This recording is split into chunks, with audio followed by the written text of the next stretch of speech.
নবী ঈসা আলাইহিস সালামের যুগে ঈসা আলাইহিস সালামের কিছু হাওয়ারি ছিল।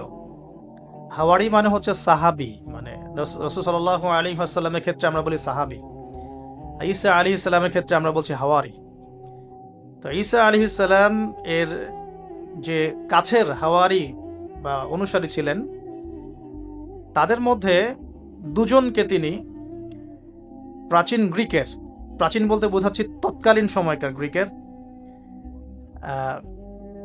একটা ছোট্ট নগরী ছিল, নগরীটার নাম আন্তাকিয়া। নগরীটার নাম হচ্ছে আন্তাকিয়া। এটা কিন্তু এখন সিরিয়ার মধ্যে পড়েছে। আমি কালকে ম্যাপ ঘাটাঘাটি করে দেখেছিলাম, এটা সিরিয়ার মধ্যে পড়েছে আর কি, এখনকার সিরিয়ার মধ্যে। তো এই সিরিয়ার সাথে গ্রিকদের, রোমানদের এবং খ্রিস্টানিজমের একটা সম্পর্ক আছে। এমনকি যখন খালেদ বিন ওয়ালিদ রাদিয়াল্লাহু আনহু তাদের সময় যখন এই যে পারস্য এবং রোম বিজিত হয়েছিল, তখনও কিন্তু এই জায়গাগুলো মুসলিমদের করতলগত হয়েছে। তো এই আন্তাকিয়া শহরের মানুষরা তৎকালীন সময় ছিল মুশরেক। এক কথায় কি ছিল? মুশরেক। আমরা মিলাতে পারি এটাকে আবু জেহেলের যুগের সাথে। আবু জেহেল, আবু লাহাব, উতবা, সাইবার যুগে যেমন একটা সমাজ ছিল শিরকে নিমজ্জিত, মূর্তি পূজা হতো, হ্যাঁ, মাধ্যম পূজা হতো, কবর পূজা হতো, মৃত মানুষের পূজা হতো ইত্যাদি। আবার যেমন আসহাবুল কাহাফের সময় দাকিয়ানুস বাদশার যে যুগটা ছিল, ওইটাও যেমন শিরকের মধ্যে ছিল। আবার ইব্রাহিম আলাইহিস সালামের সময় আজারের যুগটা, নমরুদের যুগটা যেমন ছিল, বা মুসা আলাইহিস সালামের সময় ফিরআউনের যুগটা যেমন ছিল, ঠিক ওই রকমই আন্তাকিয়ার যিনি রাজা ছিলেন, ওই সময়কার যুগটা ছিল শিরক বা কুফরে নিমজ্জিত আর কি। তো এই ছোট্ট রাজ্যটাতে নবী ঈসা আলাইহিস সালাম তাওহীদের দাওয়াত দেওয়ার জন্য তার দুজন অনুসারীকে পাঠিয়েছিলেন। কয়জন ভাই? দুজন অনুসারীকে পাঠিয়েছিলেন। ওয়াদরিব লাহুম মাসালান আসহাবাল ক্বরিয়া। আল্লাহ পাক এটা সূরা ইয়াসিনের মধ্যে বলেছেন, 13 থেকে প্রায় 32 নম্বর আয়াত পর্যন্ত পুরো লম্বা আলোচনা আছে, কিন্তু এই খুঁটিনাটি বিষয়গুলো সূরা ইয়াসিনের মধ্যে নাই। এগুলো তাফসির আপনাকে ঘাটতে হবে। একটা তাফসির যদি পড়েন মন কলিজা ঠান্ডা হয়ে যাবে, অন্তত একটা। সেটা হলো তাফসিরে জালালাইন। তাফসিরে জালালাইন এটা পড়লে কলিজা ঠান্ডা হয়ে যায়। অন্যগুলো পড়লে কলিজা একটু মনে হয় ক্ষুধা এখনো বাকি আছে আর কি। জালালাইন পড়লে মনে হয় যে ক্ষুধাটা মিটে গেছে, আলহামদুলিল্লাহ। এতটাই গভীর, আলহামদুলিল্লাহ, মাশাআল্লাহ। আমি এটা প্রিফার করি বেশি, যে তাফসিরে জালালাইনটা বাসায় কিনবেন, পড়বেন। এটা মাদ্রাসার জন্য যেমন ভালো, জেনারেলদের জন্য ভালো, আর এটা মোটামুটি বাংলা অনুবাদ হয়ে গেছে এখন, আলহামদুলিল্লাহ। তো এখানে নবী ঈসা আলাইহিস সালাম দুজন হাওয়ারি বা দুজন রাসূল বলছি এই অর্থে, যিনি বার্তাবাহক, এই অর্থে বলছি, রাসূল পাঠালেন ওই রাজ্যকে তাওহীদের আন্ডারে নিয়ে আসার জন্য, ওই রাজ্যের মধ্যে তাওহীদের দাওয়াত দেওয়ার জন্য। আমরা এখানে কিন্তু শিক্ষা পাচ্ছি, তার দাওয়াত বা দিনের প্রারম্ভিক বিষয় শুরু হবে তাওহীদ থেকে। দিনের প্রাথমিক বিষয় শুরু হবে কি থেকে? তাওহীদ থেকে। দিনের প্রাথমিক বিষয় খেলাফত থেকে শুরু হচ্ছে না। দিনের প্রাথমিক বিষয় কিন্তু রাষ্ট্র কায়েম থেকে শুরু হচ্ছে না, বরং দিনের প্রাথমিক বিষয় শুরু হচ্ছে তাওহীদের দাওয়াত থেকে। এবং দাওয়াত দিবে কারা? এইরকম রাসূল, মুখলেস, আল্লাহ পাকের একজন বাছাইকৃত বান্দা যারা। আমরা তো বাছাইকৃত রাসূল নই, তাহলে আমরা রাসূলদের অনুসারী হওয়ার ক্ষেত্রে যেন পরিপূর্ণতা অর্জন করতে পারি, এটা আমাদের টার্গেট থাকবে। মানে আমরা রাসূল হতে পারছি না, আমাদের এটা দরজা বন্ধ, কিন্তু সাহাবীদের মতো হওয়ার চেষ্টা করতে হবে। আমাদের দরজাটা এখানে আর কি। তো এখন দাওয়াত দিতে গিয়ে তারা যখন শহরে ঢুকলেন, এখানে শহরের রাজার নাম কি ছিল ইত্যাদি মেনশন করা হয় নাই। কোরআন চুপ আছে, আমরাও চুপ আছি, ঠিক আছে। ঢোকার পথেই, শহরের শুরুতেই একজন ব্যক্তির সাথে দেখা হল। এই ব্যক্তি একজন কাঠমিস্ত্রি ছিলেন। কি ভাই? কাঠমিস্ত্রি।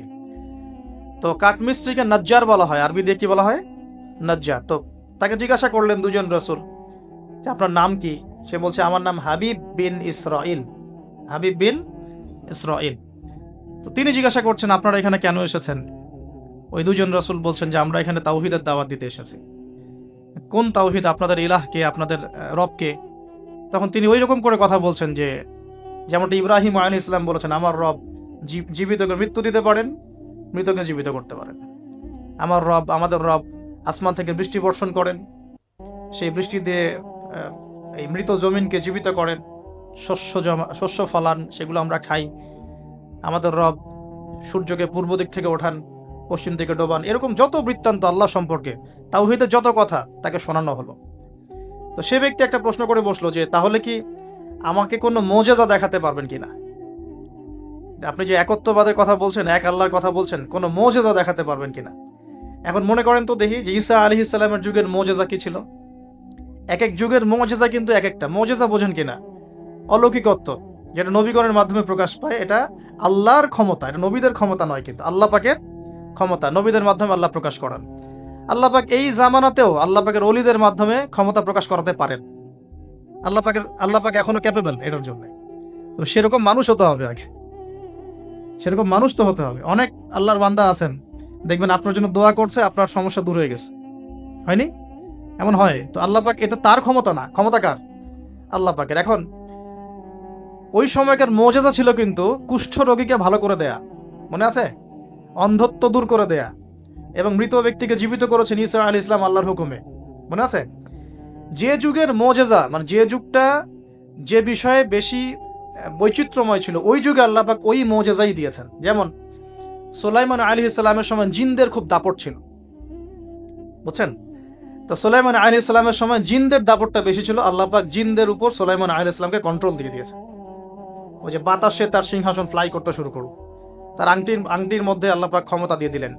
জিনদেরকে যে কাজ করতে বলতো সেই কাজ জিনরা করতে বাধ্য হতো, মনে আছে ঘটনা?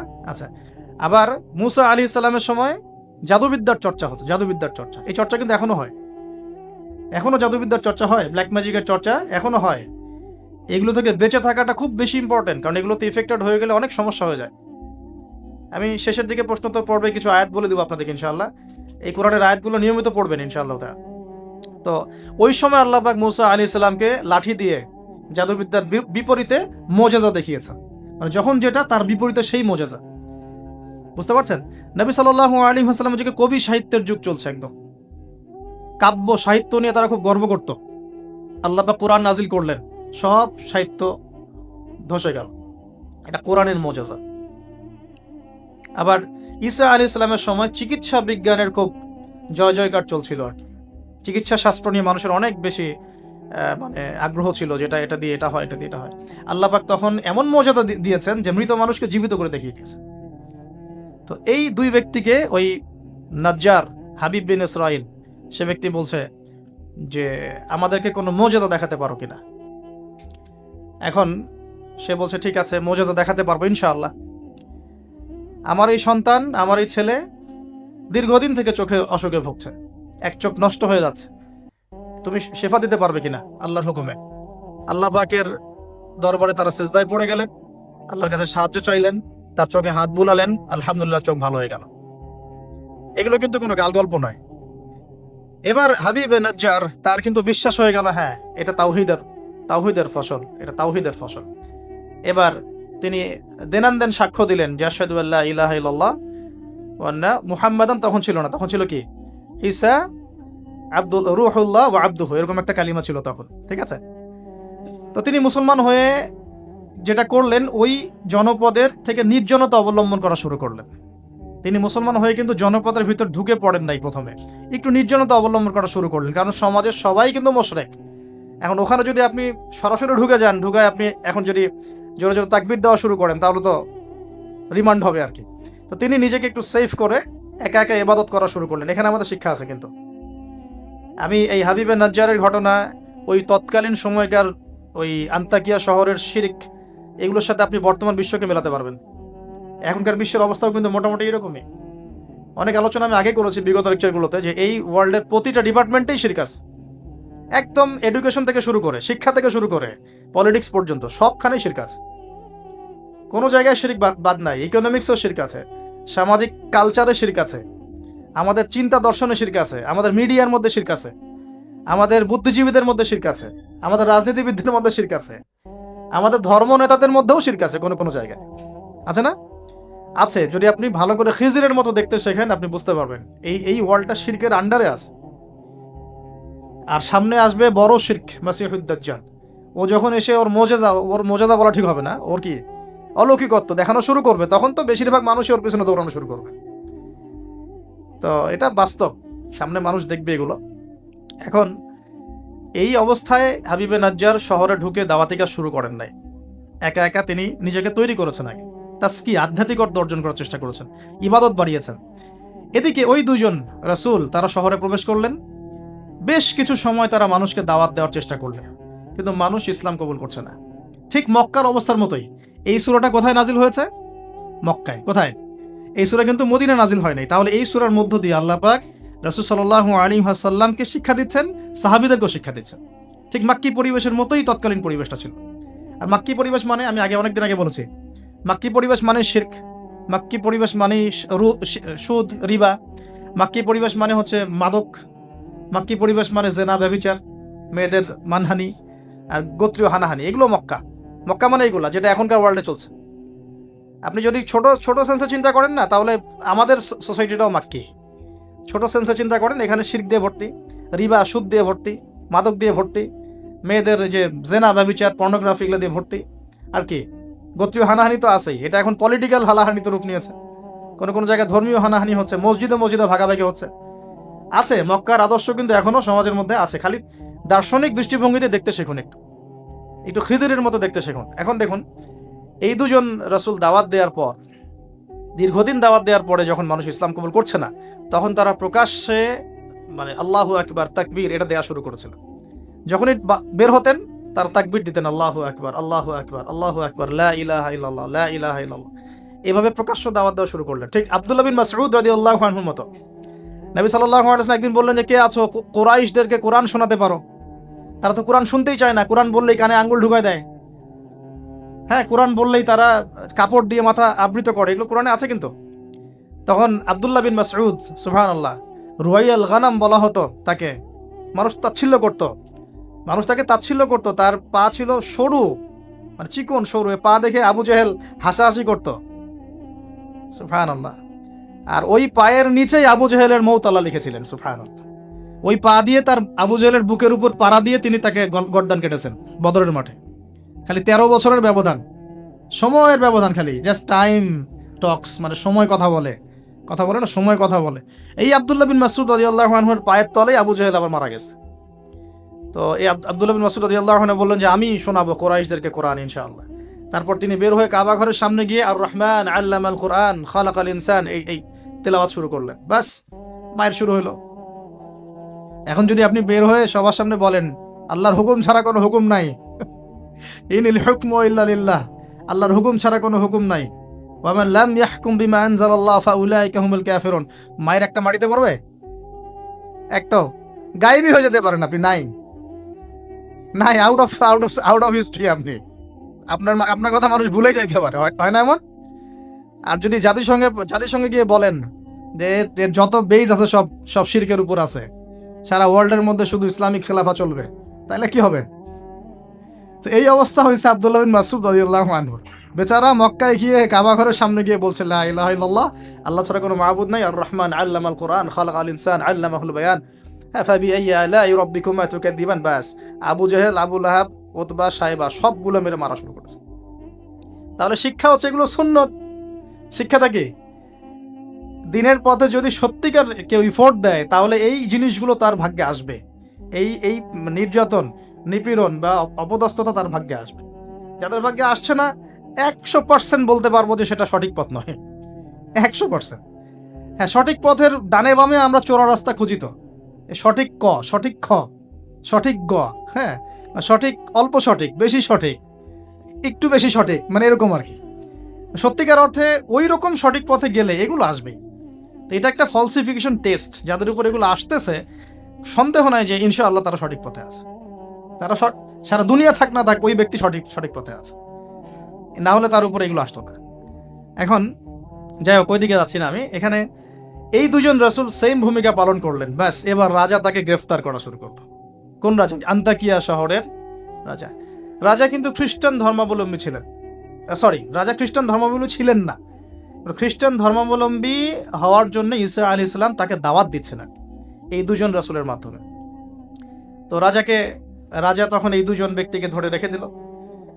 এই দুজন ব্যক্তির নাম এক একটা কিতাবে এক এক রকম এসেছে। আমি 3টা নাম পেয়েছি। আর একটা হচ্ছে, প্রথম ব্যক্তির নাম ছিল ইউহান্না, হ্যাঁ। দ্বিতীয় ব্যক্তির নাম ছিল রাসূল, কিন্তু তারা মানে কার রাসূল? ঈসা আলাইহিস সালামের প্রেরিত দূত। এই দূত অর্থে বলছে রাসূল। একজনের নাম ছিল বাউলাস, একজনের নাম হচ্ছে ইউহান্না, একজনের নাম কি ছিল? বাউলাস। আর অন্য একটা বর্ণনা আসছে যে একজনের নাম ছিল সাদেক, আর একজনের নাম ছিল মাসদুক। একজনের নাম সাদেক, একজনের নাম মাসদুক। আচ্ছা, এই দুজন এখন গ্রেফতার। তো এবার তাদেরকে রেখে দেওয়া হয়েছে। ঈসা আলাইহিস সালাম আরো একজন ব্যক্তিকে তাদের সাহায্যের জন্য পাঠালেন। এটাই হলো কোরআনের এই আয়াতটা, যে ওয়াদরিব লাহুম মাসালান আসহাবাল ক্বরিয়া ইয জাআহাল মুরসালুন ইয আরসালনা ইলাইহিম ইসনাইন ফাকাযযাবুহুমা ফাআজ্জাজনা বিসালিস। যখন তাদের দুইজনকে অস্বীকার করা হলো, আমি আরো একজনকে পাঠালাম। এই আরো একজনের নাম হচ্ছে আপনার শামউন। কি নাম? শামউন। এই শামউন ছিল খুবই বিচক্ষণ। এখান থেকে আমাদের শিক্ষা আছে একটা, যারা দাওয়াতি কাজ করতে চান, দিন নিয়ে চলতে চান, দিন প্রচার করতে চান, বা দিন নিয়ে বড় স্বপ্ন দেখেন, এই শামউনের মধ্যে শিক্ষা আছে। কিরকম শিক্ষা? এই শামউন গিয়ে সরাসরি তাদেরকে বললো না যে আমি ওই দুজনকে বাঁচাতে আসছি, বরং শামউন নিজের পরিচয় গোপন করে ফেলছে। শামউন নিজের পরিচয় গোপন করে সে অর্ডিনারি মানুষের রূপে সমাজে মেলামেশা শুরু করল। সে মোটামুটি একটা ছদ্মবেশ ধারণ করেছে আর কি। এবং আস্তে আস্তে আস্তে আস্তে রাজার ঘনিষ্ঠ মানুষদের সাথে তার একটা সম্পর্ক তৈরি হয়েছে। এমনও বহু মানুষ কিন্তু এখন সমাজের মধ্যে আছে না? সরাসরি ইমান জানান দিতে পারে না, কিন্তু ভিতরে ভিতরে ইসলামকে সমর্থন করে, আছে না? আমাদের প্রতিটা ডিপার্টমেন্টে এমন ভাই বোন আছে কিন্তু, যারা ইসলামকে মন থেকে সাপোর্ট করে, কিন্তু হয়তো চাকরির ভয়, এইটার ভয় মানে এক্সপোজ করতে পারে না। তো প্রথমত সে সেভাবে নিজেকে গুটিয়ে নিল। এক পর্যায়ে রাজার কাছে তার নাম ছড়িয়ে পড়লো। সে একদিকে তাদের সাথে মেশে, আরেকদিকে সে আল্লাহর কাছে দোয়া করে, নামাজ পড়ে, সেজদা করে। সে কিন্তু একজন আধ্যাত্মিক গুণে গুণান্বিত মানুষ। এক পর্যায়ে রাজার দৃষ্টি আকর্ষিত হলো তার প্রতি। ওই যে ইউসুফ আলাইহিস সালামের প্রতি রাজার দৃষ্টি আকর্ষিত হয়েছিল না? স্বপ্নের ব্যাখ্যা কেউ দিতে পারে না, ইউসুফ দিয়ে দিলেন। 7 বছর দুর্ভিক্ষ হবে, ওকে আমার কাছে নিয়ে আসো, ওকে আমার কাছে নিয়ে আসো, আমি তাকে আমার নিকটস্থ কাছের মানুষ বানিয়ে দিব। তো রাজা বা শাসক যদি সৎ হন, মনের মধ্যে যদি সততা থাকে না, তিনি খুঁজে বের করতে পারবেন কার দ্বারা আসলে জাতির খেদমত হওয়া সম্ভব। এটা দায়িত্ব তাদের খুঁজে বের করা, যে কোন কোন মানুষদেরকে কাছে নিয়ে আসলে দেশের বা জাতির খেদমত হবে। এই সৎসাহস তো সবাই দেখাতে পারে না এখন এই ব্যক্তি, এই রাজা মোটামুটি এদিক থেকে বিচক্ষণ ছিল। সে এই শামউনকে কাছাকাছি নিয়ে আসলো, নিয়ে এসে বলল যে তোমার সব কথাবার্তা আমার কাছে খুব ভালো মনে হয়, তোমার জ্ঞানতাত্ত্বিক কথাবার্তাগুলো তুমি বলো, এগুলো খুব ভালো মনে হয়, তো তুমি আমার কি উপকার করতে পারো? তো শামউন বলছে যে আমি শুনেছি যে আপনার জেলখানায় 2জন ব্যক্তি আছে। কোন 2জন? আগে 2জন গ্রেপ্তার। তো তাদের ব্যাপারে আপনার কি মন্তব্য? আমার মন্তব্য, আমি আসলে ভাবার সময় পাইনি তাদেরকে নিয়ে, রাজা খুব ব্যস্ত ছিল। তাকে আমার কাছে নিয়ে আসেন, আমি কিছু কথা বলতে চাই তাদের সাথে। শামউনের কথা শুনে রাজা নিয়ে আসলেন তাদের 2জনকে। এবার কৌশলে শামউন এই 2জন ব্যক্তির মধ্য দিয়ে রাজাকে দাওয়াত দিচ্ছে। শামউন কৌশলে এই 2 ব্যক্তির মাধ্যমে রাজাকে দাওয়াত দিচ্ছে। শামউন এদেরকে বলছে যে তোমরা কোন আল্লাহর ইবাদত করো, কোন আল্লাহর কথা বলছো, আমাদের এখানে তো এমন কোনো আল্লাহ নাই। তখন তারা আবার ব্যাখ্যা দিচ্ছে, আমরা সেই আল্লাহর কথা বলি যে আল্লাহ ছাড়া কোনো ইলাহ নাই, যিনি আসমান থেকে বৃষ্টি বর্ষণ করেন, যিনি মৃতকে জীবিত করেন, ইত্যাদি ইত্যাদি। তাওহীদের সব কথা তারা বলা শুরু করলেন, এবং রাজা কিন্তু শুনছে। শোনার মাধ্যমকে শামউন নিজে। তাহলে এখানে আমাদের শিক্ষা আছে না? তা আপনারা একটু ইসলামের পথে আসলেই সমাজ থেকে ডিসকানেক্টেড হতে চান কেন? সমাজের মধ্যেই থাকতে হবে। সমাজের মধ্যে থেকেই আপনি সমাজের ভিতর ইসলাম ছড়িয়ে দিবেন ইনশাআল্লাহ। ঠিক আছে? ইনশাআল্লাহ একদিন সমাজ পরিবর্তন হবে। আমরা যদি সমাজ থেকে ডিসকানেক্টেড হয়ে যাই, তাহলে তো সমাজ নষ্ট হয়ে যাবে। তো দেখুন, অনেক যুবক ছেলে আমাদেরকে বলে, ভাইয়া নামাজ পড়তাম না, এখন নামাজ পড়ি, এখন বিসিএস পরীক্ষা দিব না ভাবছি। কেন দিবেন না? ওর সাথে কি সম্পর্ক? ওর সাথে কি শত্রুতা? আপনি আরো বড় বড় পোস্টে যান, মানুষকে তাওহীদের দাওয়াত দেন, তাওহীদ প্রতিষ্ঠার চেষ্টা করেন। আল্লাহ হেফাজত করুন, আল্লাহ তৌফিক দান করুন।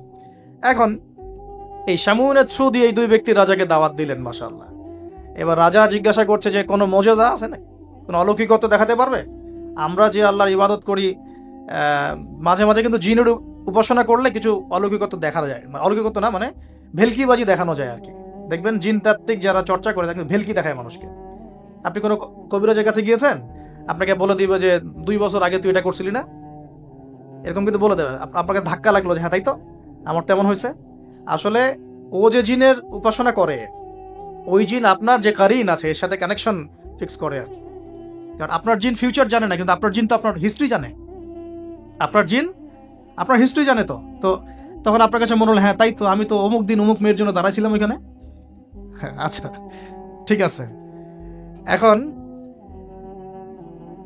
সে বলল যে হ্যাঁ আমরা মৌজাদা দেখাবো ইনশাআল্লাহ। কি মৌজাদা? 7 দিন আগে একটা বাচ্চা ওই ওই রাজ দরবারে মারা গেছে। কয়দিন আগে? দাফন হয়নি এখনো, 7 দিন আগে মারা গেছে, লাশ সংস্কার হয়নি, লাশের অবস্থাও ভালো না। এখন এই 2 ব্যক্তি আল্লাহর কাছে দোয়া করলেন, আল্লাহ আজকে যদি তুমি মুজিজা আমাদের হাত দিয়ে আমাদের মাধ্যমে দেখাও, ইনশাআল্লাহ এরা তাওহীদের উপর চলে আসবে। তো আল্লাহ রাব্বুল আলামিন মুজিজা দেখালেন, ওই 7 দিনের মৃত বাচ্চা জীবিত হয়ে উঠল।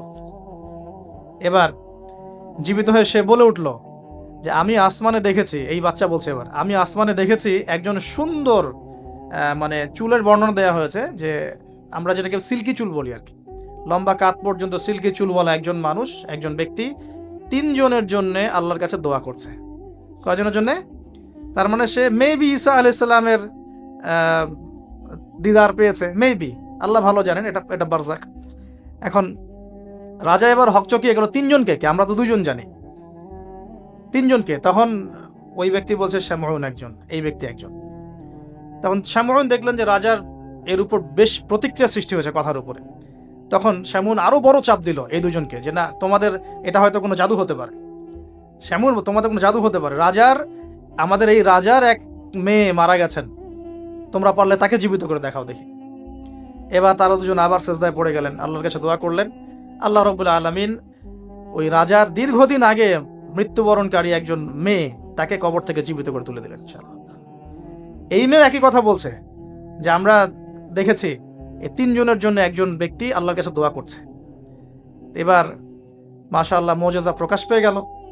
কিন্তু এই মুজিজা প্রকাশ পাওয়ার পরেও আপনারা তো জানেন যে ফেরাউনের সামনে কতগুলো মুজিজা দেখানো হয়েছে, 9টা। কয়টা? 9টা, একবারে 9টা না, কিন্তু ব্যাক টু ব্যাক বছর বছর 9টা। তারপরে কি ফেরাউন ঈমান আনছে? আবু জেহেলের সামনে কতগুলো মুজিজা আসছে, সে কি ঈমান আনছে? আজারের সামনে কি ইব্রাহিম আলাইহিস সালামের মতো মানুষ থাকা সত্ত্বেও সে কি ঈমান আনছে? এরকম বহু মানুষ পৃথিবী থেকে চলে গেছে যাদের সামনে অগণিত মুজিজা আসার পরেও ঈমান নিয়ে আসে না। আবার অনেক মানুষ এক দোয়ার বরকতে ঈমান নিয়ে চলে আসছে। খালিদ বিন ওয়ালিদের কথা শুনুন। খালিদ বিন ওয়ালিদ রাদিয়াল্লাহু আনহু উহুদে যুদ্ধ করেছেন ইসলামের এগেইনস্টে। যখন নবী সাল্লাল্লাহু আলাইহি ওয়াসাল্লাম বিদায় হজের আগে যখন তিনি ওমরা করেছেন, বিদায়ের ওমরা হজটা কাজা করেছেন, ওই সময় তিনি এসে শুধু একটা চিরকুট লিখে দিয়েছিলেন যে যদি খালিদ মুসলমান হতো তাহলে তার জন্য কতই না ভালো হতো। এটাও বলেননি খালিদ আসো ইসলাম কবুল করো, তোমার আগের সব গুনাহ মাফ হয়ে যাবে, এটা এতটুকু বলেন নাই। নবীজি বলেছেন, খালি চিরকুটে লিখে দিয়েছেন যে যদি খালিদ ইসলাম কবুল করতো তাহলে কতই না ভালো হতো। এই একটা কথাই তার মনে এমন দাগ কেটেছে, তিনি নিজে গিয়ে মদিনা ইসলাম কবুল করে আসছেন। আর তারপরে তো জানেন তার হাতে ইসলামের কতগুলো বিজয় হয়েছে, প্রায় 80 থেকে 100টা ব্যাটেল তিনি লড়ছেন ইসলামের জন্য, এবং কোনো ব্যাটেলেই তিনি কিন্তু পরাজিত হন নাই। তাকে বলা হয় সাইফুল্লাহ, আল্লাহর তরবারি। এখানে একটা কথা বলি, এই মানুষকেও শয়তান ওয়াসওয়াসা দিত।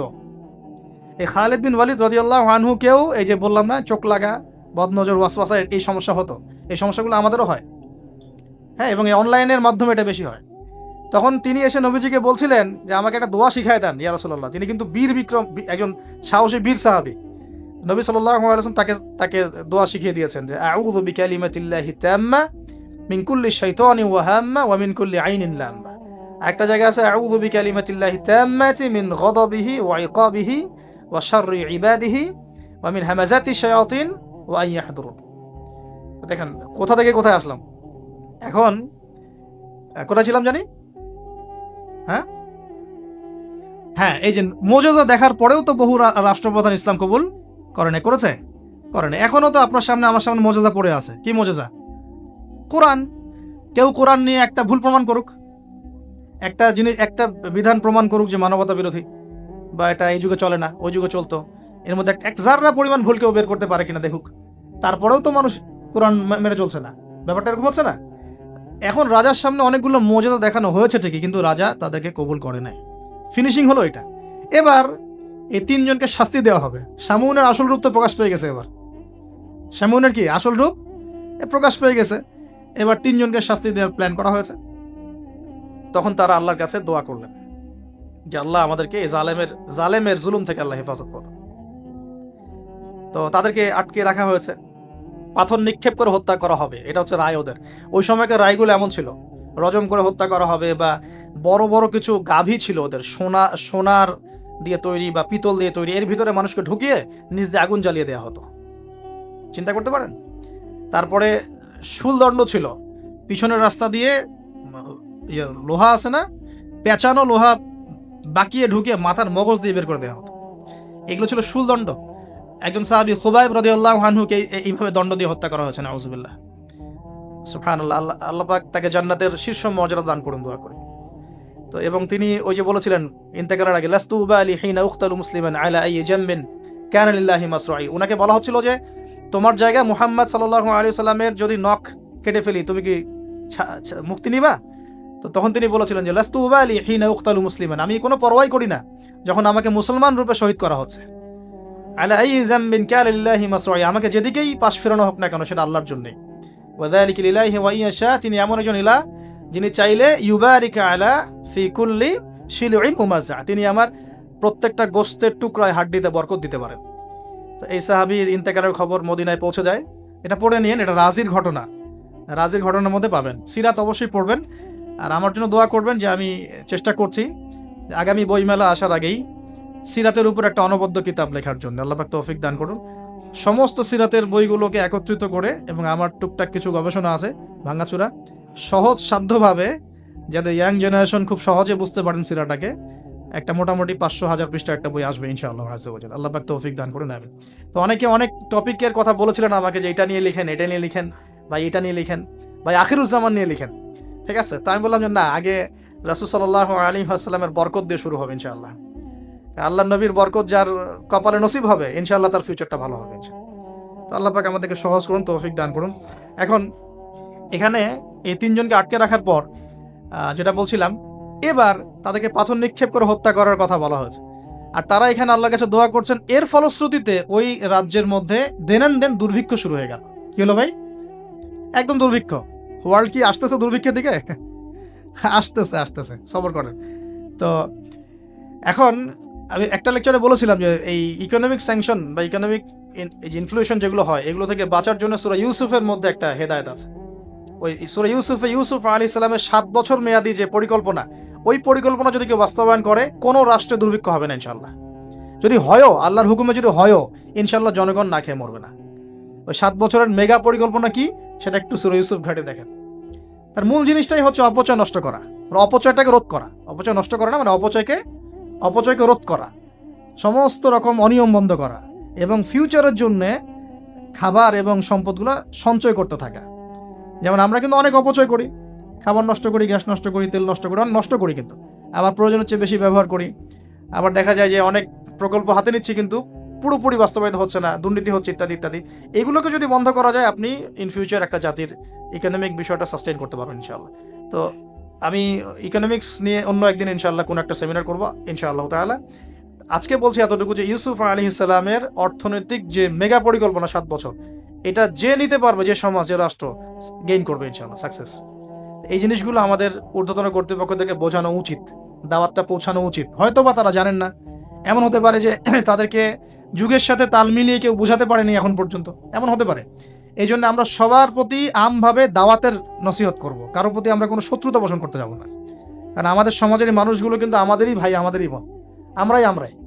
তো হয়তো কেউ হেদায়েত পেয়েছে, কেউ পায় নাই, কেউ বুঝে আসছে, কেউ আসে নাই, ইত্যাদি। এখন এই মানুষগুলো দোয়া করছেন তিনজন, এইভাবে বলছি, ইউহান্না, বাউলাস এবং শামউন। হ্যাঁ, অথবা অন্য বর্ণনা আছে সাদেক, মাসদুক এবং শামউন। তারা দোয়া করছেন, এদিকে দুর্ভিক্ষ চলছে।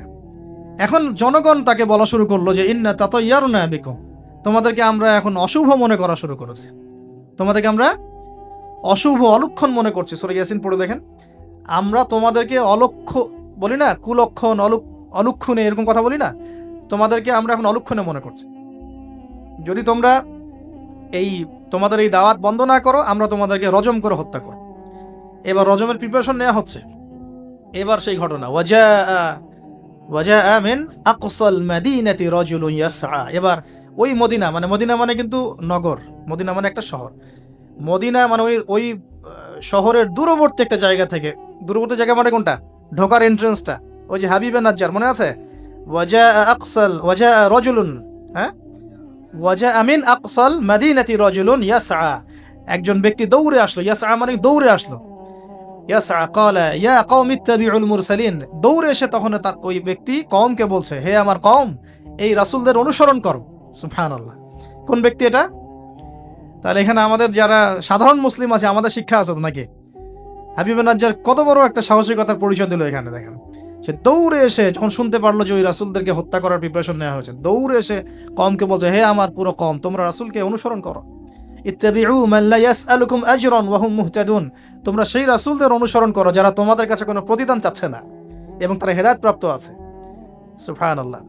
ওয়া মা লিয়া লা আ'বুদু আল্লাযী ফাতারানি ওয়া ইলাইহি তুরজাউন। তাকে এবার এই হাবিব নাজ্জারকে ধরা হয়েছে, তুইও আর এই গ্রুপে আসিস, তাহলে ওকেও ধরে মানে মারার প্রিপারেশন নেওয়া হয়েছে এবং তার রজমটা আগে করা হয়েছে আর কি। এই তাফসীর বলছে যে এই রজমটা আগে করা হয়েছে, শেষ পর্যন্ত এই রাসূলদেরকে হত্যা করা হয়েছে কিনা এটা আমি স্পষ্ট করে পাইনি, কিন্তু এই হাবিবে নাজ্জারকে যে হত্যা করা হয়েছে এটা স্পষ্ট করে পেয়েছে, একদম স্পষ্ট করে জালালাইনে আসছে এই জিনিসটা। এখন এই তাকে ধরা হলো, তুইও তাদের গ্রুপের মধ্যে একজন।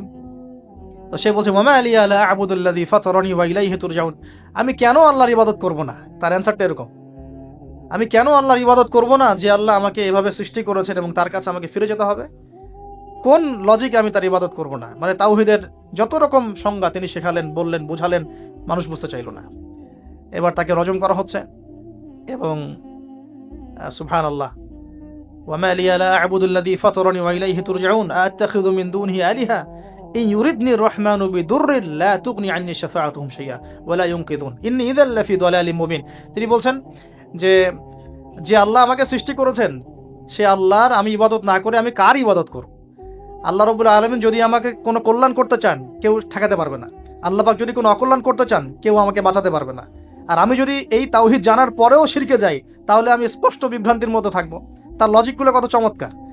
এবার তাকে হত্যা করা হচ্ছে আর কি। হ্যাঁ, সুবহানাল্লাহ।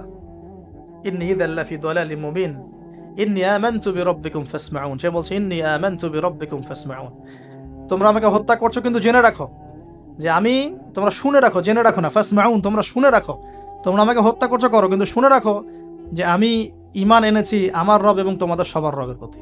আমি তোমাদের এইসব তন্ত্রমন্ত্র, শিরিক, কুফর এসবে বিশ্বাস করি না। এবং এই রজমে যখন তার মৃত্যু হয়ে যায় বলা হচ্ছে যে মৃত্যুর আগেই অথবা মৃত্যুর সময় তাকে আল্লাহ রাব্বুল আলামিন তার জান্নাতের ঘরটা দেখালেন। সুবহান। এবং তাকে বলা হচ্ছে যে, হ্যাঁ একটা কি উস্তাদ, কিলা দুখুলিল জান্নাহ, তাকে বলা হচ্ছে কিলা দুখুলিল জান্নাহ, তাকে বলা হলো ও দুখুলুল জান্নাহ, জান্নাতে ঢুকো, প্রবেশ করো। কিলা দুখুলিল জান্নাতা, সুবহানাল্লাহ, কিলা দুখুলিল জান্নাহ। তারপরে আমি এই জায়গাটা আসলে খুব ইমোশনাল হয়ে যায় আর কি, কারণ আমি এই জায়গাটা পড়তেছি কদিন থেকে। কিলা দুখুলিল জান্নাহ ক্বালা ইয়া লাইতা কওমি ইয়ালামুন, সুবহানাল্লাহ, ক্বালা ইয়া লাইতা কওমি ইয়ালামুন, তখন যে বলছে হায় আমার জনপদ, হায় আমার কওম, যদি তারা জানতো, যদি তারা বুঝতো যে আল্লাহ পাক আমাকে কি পরিমাণ নেয়ামত দিয়েছেন, কোন জান্নাতে আমি আছি, এইটা যদি আমার জনগণ বুঝতো তাহলে সবাই ঈমান নিয়ে আসতো। দেখেন কোরআনে এই ব্যক্তির নাম উল্লেখ করা হয় নাই। ওয়াজা মিন আকসাল মাদিনাতি রাজুলুন, মানে দূরবর্তী জায়গা থেকে একজন লোক ছুটে আসছে। কে সেই লোক আল্লাহর কাছে এটা বড় কথা নয়, মানে নামটা কি সেটা বড় কথা না, তার আকীদাটা কি, তার আমলটা কি, তার তাওহীদটা কি, এটা সবচেয়ে বড় কথা। তো এখন এই হাবিবে নাজ্জারের এই শাহাদাত হয়ে গেল এবং আন্তাকিয়াবাসীর উপরে এবার কি হলো আল্লাহ পাক সেটাও বলছেন। তাওহীদের স্পষ্ট দাওয়াত পাওয়ার পর যখন তারা স্বীকার করলো না, তারা আবু জেহেলের মতো আচরণ করলো, আবু লাহাবের মতো আচরণ করলো, উতবা সাহেবার মতো আচরণ করলো, ওই ফেরাউন নমরুদ তাদের মতো আচরণ করলো। হিস্ট্রি কিন্তু একই, সব একই জনপদে ঘুরছে গেলে। এই মুশরিকদের মতো আচরণ যখন অব্যাহত থাকলো, আল্লাহ পাক বলছেন যে আমি তাদের উপরে কোনো বড় সেনাবাহিনী পাঠাই নাই, আমি তাদের উপরে কোনো বড় সেনাবাহিনী পাঠাই নাই, কোনো বাহিনী নাজিলও করি নাই, শুধু ছিল এটা সাইহাতান ওয়াহিদা, একটা মাত্র বড় বিকট চিৎকার। ইন কানাত ইল্লা সাইহাতান ওয়াহিদা, শুধুমাত্র একটা বজ্রনিনাদ, প্রচন্ড শব্দে আল্লাহ পাক পুরো কওমকে ধ্বংস করে রেখে দিলেন। এই কওমে কতজন মানুষ ছিল? হয়তো বা 1 লাখ, 2 লাখ, 3 লাখ, 4 লাখ, 5 লাখ, 10 লাখ, আল্লাহ ভালো জানেন। এর মধ্যে 4 জন ব্যক্তির নাম আমরা পাচ্ছি তাওহীদপন্থী। ওই 4 জন ব্যক্তিকে কেন্দ্র করে সূরা ইয়াসিন আয়াত নাযিল করেছে। রাসূল সাল্লাল্লাহু আলাইহি ওয়াসাল্লাম মক্কায় হয়তো হাজার হাজার মানুষ ছিল, কিন্তু আমরা আবু বকর, ওসমান, ওমর, আলীর নাম মনে রাখছি। আসহাবুল কাহফের মধ্যে হয়তো হাজার হাজার লাখ লাখ মানুষ ছিল, কিন্তু আমরা ওই 7 জন বা 9 জন যুবকের কথা মনে রাখছি। খেয়াল করে দেখেন, ইব্রাহিম আলাইহিস সালামের সময় হয়তো লাখ লাখ মানুষ ছিল সমাজের মধ্যে, কিন্তু আমরা মনে রাখি ইব্রাহিম আলাইহিস সালাম, লূত আলাইহিস সালামের কথা, বিবি সারা আলাইহিস সালামের কথা, হাজরা আলাইহিস সালামের কথা, এই কয়জন মানুষের কথা, ইসমাইল, ইসহাক। এরকম প্রত্যেক যুগে যুগে আপনি দেখবেন যে তাওহীদপন্থী মানুষের সংখ্যা কিন্তু কম এবং আল্লাহ পাকের অনুগত বান্দাদের সংখ্যা খুব কম। এই ঘটনাটা আল্লাহ রাব্বুল আলামিন এই আন্তাকিয়াবাসীর এই ঘটনাটাকে সূরা ইয়াসিনের এই 13 থেকে প্রায় 32 নম্বর আয়াত পর্যন্ত পুরোটা নিয়ে আসছেন এবং এর মধ্য দিয়ে আল্লাহ রাব্বুল আলামিন আমাদেরকে যে মেসেজগুলো দিতে যাচ্ছেন সেটা হলো, যে পয়েন্ট আকারে ফাইন্ড আউট করি। দেখুন, এক, ফার্স্ট অফ অল রাসূলদের কাজ যারা করবেন, মানে রাসূলের কাজ মানে কি, দাওয়াতি কাজ, তাবলীগের কাজ, মানুষকে তাওহীদের প্রচার করবেন, প্রসার করবেন, দিনের ফিকির করবেন, দিন নিয়ে দিন প্রতিষ্ঠার স্বপ্ন দেখবেন, তাদেরকে সর্বপ্রথম আগে তাওহীদপন্থী হতে হবে। তাওহীদপন্থী মানে এই ভেজাল তাওহীদপন্থী না, এই তাওহীদ না যে আমি তাগুতও মানি আবার ইয়াও মানি, মানে ইসলামও মানি, আমি তাগুতও মানি, আমি কুফরও মানি, আমি সুদও মানি, হ্যাঁ, আমি দলীয় বিভাজনও মানি, আমি কি বলবো যে ব্যক্তি পূজাও করি, আমি শায়েখ পূজাও করি, আমি সবই করি, আবার তাওহীদও আছে। মানে এই গোলালো মার্কা তাওহীদের কোনো কাজ নাই বাংলাদেশে। যদি বাংলাদেশে আমরা ইসলাম নিয়ে বড় স্বপ্ন দেখি, তাহলে আগে তাওহীদের ডেফিনেশন শিখতে হবে। তাওহীদ কাকে বলে? লা ইলাহা ইল্লাল্লাহ মানে আল্লাহ ছাড়া কিছুই নাই, এই কথা স্পষ্ট করে আমাদের বলার মতো সৎসাহস থাকা উচিত এবং বলার মতো যোগ্যতা থাকা উচিত। মানুষকে বোঝানোর ক্ষমতা থাকা উচিত যে লা ইলাহা ইল্লাল্লাহ মানে কি। মানে আমি কালিমা পড়েছি, এদিকে আমি কবরও সেজদা করব? আমি কালিমা পড়েছি লা ইলাহা ইল্লাল্লাহ, এখন আমি কি মানে মৃত মানুষের কাছে পূজা করতে পারি? আমি কি লা ইলাহা ইল্লাল্লাহ বলার পরে আল্লাহ পাক ছাড়া অন্য কারো বিধানের সামনে দাসত্ব করতে পারি? এই জিনিসগুলো আমাদের স্পষ্ট করে বোঝা উচিত আগে। তাওহীদের উপর থাকা এবং তাওহীদ বোঝায়, তাওহীদের দাওয়াত মানুষকে দেওয়া। আপনারা কিতাবুত তাওহীদ, শিরক কি ও কেন, এই টাইপের অনেকগুলো বই পাবেন বাজারে, এগুলো পড়লেও তাওহীদ সম্পর্কে অনেক কিছু জানতে পারবেন ইনশাআল্লাহ। আর সব তাওহীদ একসাথে এস্টাবলিশ করা যায় না, ধাপ থাকে। ব্যক্তি পর্যায়গুলো আগে আমরা সংশোধন করব, আমাদের পরিবারটাকে সংশোধন করার চেষ্টা করব ইনশাআল্লাহ। আস্তে আস্তে আমরা তাওহীদের দাওয়াত মানুষকে দিব। আল্লাহ পাক যখন কবুল করবেন দেখবেন ইনশাআল্লাহ তাআলা, শুধুমাত্র আমরা আমাদের সমাজ কেন, আখিরুজ্জামানের হাদিসগুলো বলছে যে ইসলাম পুরো বিশ্বের প্রতিটা ঘরে প্রবেশ করবে ইনশাআল্লাহ। একটা কাঁচা ঘর বাকি থাকবে না, একটা পাকা ঘরও বাকি থাকবে না, এমনটাই হাদিস এসেছে। একটা কাঁচা ঘরও বাকি থাকবে না, একটা পাকা ঘরও বাকি থাকবে না, যেখানে লা ইলাহা ইল্লাল্লাহ প্রবেশ করবে না। এটা হবে ফিউচার, ওয়ার্ল্ডের ফিউচার এইটা। যত ফিউচারের কথাই মানুষ বলুক না কেন, ভিশন 2030, 2040, 2050, হ্যাঁ, ভিশন কবলাল কিয়ামা, মানে ভিশন ইমামুল মাহদি আর ভিশন ঈসা আলাইহিস সালাম হচ্ছে যে পৃথিবীর প্রতিটা ঘরেই তাওহীদের কালিমা লা ইলাহা ইল্লাল্লাহ প্রবেশ না করে আল্লাহ পাক কিয়ামত দিবেন ইনশাআল্লাহ। এটা হলো আল্লাহ পাকের হুকুম, হয়ে গেছে, কুদিয়াল আমর, লেখা হয়ে গেছে এটা। এখন আমরা আগে, তাহলে আমাদের দায়িত্ব কি ভাই? আগে তাওহীদ শিখতে হবে। এখন তাওহীদ তো একা একা শেখা যায় না, স্পেশালি আপনারা যারা জেনারেল ব্যাকগ্রাউন্ড থেকে আসছেন, সবাই তো আর একা একা পড়ে কেউ আলেম হয়ে যেতে পারবো না, পারবেন? অতএব এখানে দৃষ্টিভঙ্গি আগে প্রশস্ত রেখে উলামায়ে কেরামের দ্বারস্থ হওয়া নাকি। উলামায়ে কেরামের দ্বারস্থ হওয়ার সময় সাম্প্রদায়িক হয়ে যাবেন না, যে আমি এই আকীদা ফলো করি, এই মানহাজ ফলো করি, এই মাযহাব ফলো করি, বাস ইনাদেরকেই ধরে বসে থাকবো, আর কারো কাছে যাব না।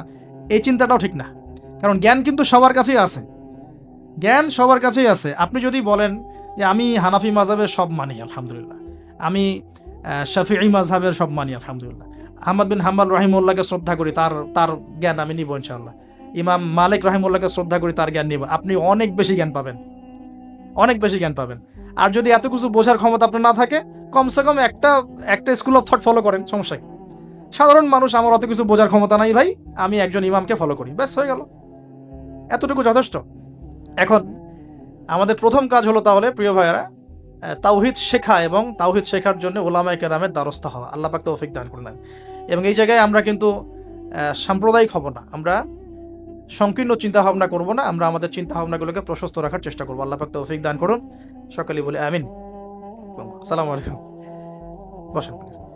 2 নাম্বার পয়েন্ট যেটা আমরা ফাইন্ড আউট করতে পারি, আমাদের প্রশ্নোত্তর পর্ব আছে আবার এবং কুইজ আছে, তো পয়েন্টগুলো একটু মার্ক করে নেবেন, পরে আমাকে কেউ লিখে দিয়েন, কারণ আমি কিন্তু লিখে নিয়ে আসি নাই, আমি বলতেছি আর কি, ঠিক আছে?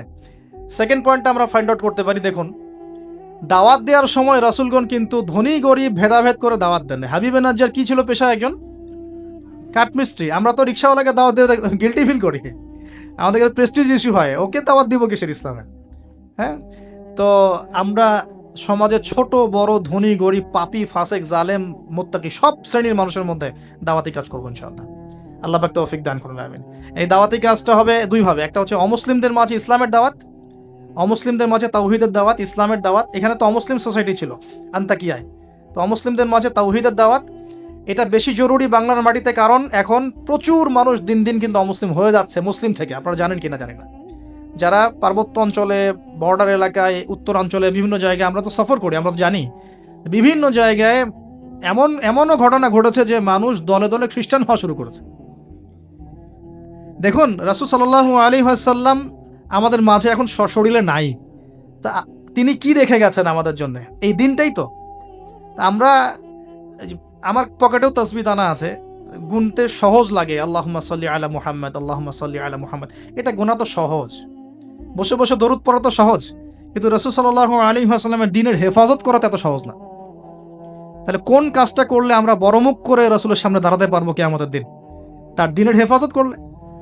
তো আমরা অমুসলিমদের মধ্যে দাওয়াতি কাজ তো করছিই না, যারা করছে তাদের সংখ্যা খুবই কম।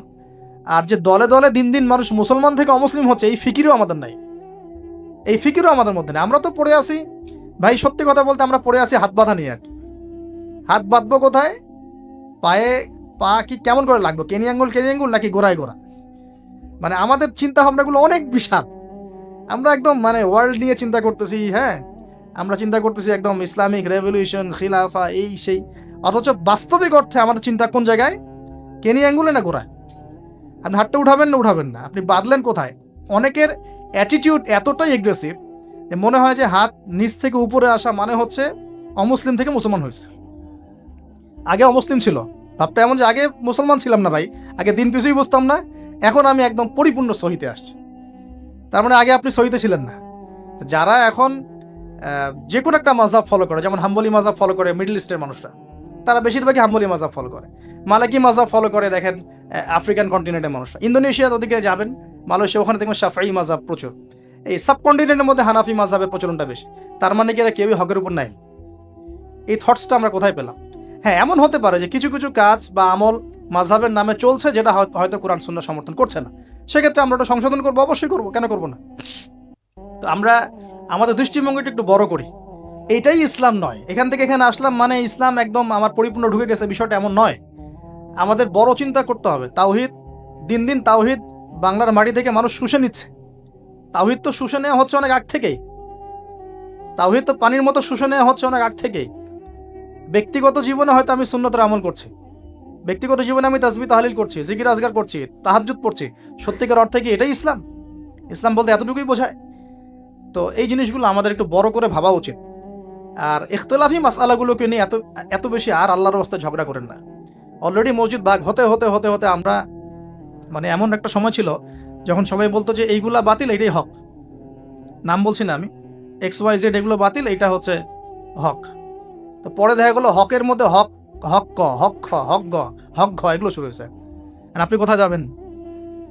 তো এখানে একটা ভালো দৃষ্টিভঙ্গি এরকম যে আমরা সবার প্রতি শ্রদ্ধা রাখতে পারি, আমরা সবার মতাদর্শের প্রতি শ্রদ্ধা রাখতে পারি, তো কমসে কম যে হ্যাঁ, ওই ভাইয়ের কাছে কিছু দলিল আছে, আমার কাছেও আছে, তার দলিলটা কতটুকু অথেন্টিক, আমারটা কতটুকু অথেন্টিক না, এই গভীরে ঢোকার মতো জ্ঞান তো আমাকে অর্জন করতে হবে।